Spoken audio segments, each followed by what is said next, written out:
दिवाळीतली पहिली अंघोळ. कार्टा गोंडे लावून मडक्या सजवला.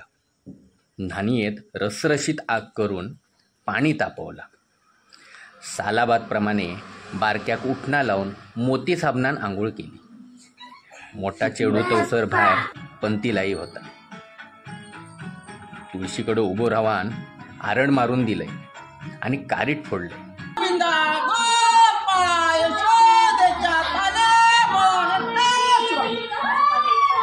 कारीट काय सहजासहजी फुटाना. कारीट फोडून थोडा भरवला बारक्याक, थोडा कपळाक लावला.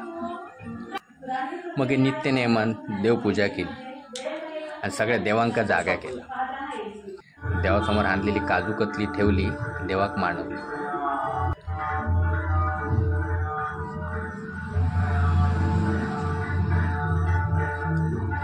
मग मोठ्या चेडवाक बाहेर घेऊन गाडी शिकूक गेलो आणि निसर्गाचो फेरफटको मारून घरा केलो आणि अशा प्रकारे आम्ही दिवाळी साजरी केली.